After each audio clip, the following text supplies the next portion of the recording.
আল্লাহ যে নারীকে ভালোবাসেন তাকে চারটি কষ্ট দেন। আপনি কষ্টে আছেন তার মানে এই নয় যে আল্লাহ আপনাকে ভালোবাসেন না, আল্লাহ আপনাকে মহব্বত করেন না।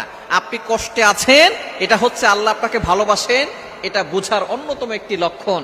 আপনি কষ্ট থাকলেই বুঝবেন যে আল্লাহ তাআলা হয়তো আপনার গুনাহ মাফ করাচ্ছেন, অথবা আল্লাহ পাক রব্বুল আলামিন আপনার মর্যাদা বৃদ্ধি করে দিচ্ছেন।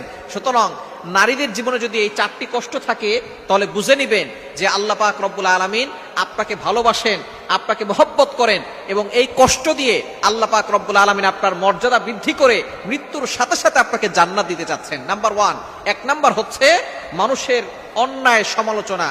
আপনি কোনো কাজ করেন না, কিন্তু মানুষ আপনাকে মিথ্যা অপবাদ দিচ্ছে, আপনাকে মানুষ গালিগালাজ করছে, মানুষ আপনাকে অপবাদ দিয়ে আপনাকে হেয় প্রতিপন্ন করছে, ক্রিটিসাইজ করছে।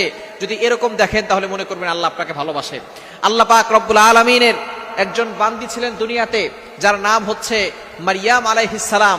হযরত ইমরান আলাইহিস সালামের কন্যা ছিলেন এবং হযরত ঈসা আলাইহিস সালামের মা ছিলেন। এতটা সম্মানী একজন ব্যক্তি, তাকে মানুষ অপবাদ দিয়েছিল, তাকে মানুষ খারাপ নারী বলে গালি দিয়েছিল। আপনি তো কষ্টে আছেন, আপনাকে তো কেউ খারাপ নারী বলে গালি দিচ্ছে না। একটু দেখেন মারিয়াম আলাইহিস সালামের দিকে ফোকাস করেন, মানুষ তাকে প্রস্টিটিউট নারী বলে গালি দিয়েছে, নাউজুবিল্লাহ। তার গোত্রের লোকেরা তাকে এই কথা বলে গালি দিয়েছে।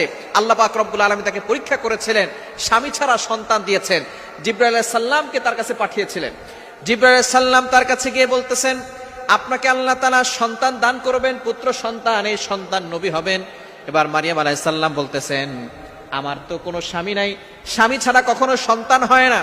আল্লাহ পাক রব্বুল আলামিনের কথা জিবরাইল আলাইহিস সালাম বলতেছেন, আল্লাহ তাআলা চান একটা নিদর্শন দেখানোর জন্য।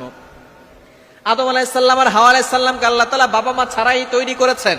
সুতরাং আল্লাহ পাক রব্বুল আলামিন স্বামী ছাড়াও যে বাচ্চা বানাতে পারেন, সন্তান দুনিয়াতে আনতে পারেন, এটাও আল্লাহ পাক রব্বুল আলামিন তিনি বোঝাতে চেয়েছেন।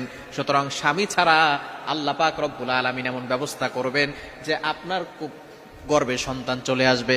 মারিয়াম আলাইহিস সালাম বলতেছেন, যদি আল্লাহ তাআলা এমন করতে চান তাহলে আমি আল্লাহ তাআলার সেই ফয়সালায় আমি সন্তুষ্ট আছি।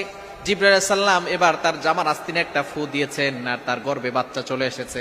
এবার মানুষ যখন তাকে দেখেছে, দেখার পরে তার ব্যাপারে বিভিন্ন ধরনের মতবাদ, অনেক ধরনের অপবাদ দেওয়া শুরু করেছে। বলতেছে, তোমার মা তো ভালো ছিল, বাবা তো ভালো ছিল, কিন্তু তুমি এতটা অন্যায় কাজ কিভাবে করলে?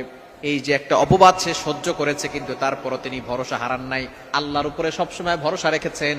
শেষ পর্যন্ত ঈসা আলাইহিস সালাম যখন জন্মগ্রহণ করেছেন, ছোটকাল কোল থেকেই তিনি কথা বলা শুরু করেছেন। তিনি বলেছেন, ক্বালা ইন্নী আবদুল্লাহ আতানিয়াল কিতাব। আল্লাহ পাক রব্বুল আলামিনের তিনি একজন বান্দা, এটা তিনি ছোট্টবেলায়, যে সময় বাচ্চারা কথা বলতে পারে না, তখনই তিনি কথা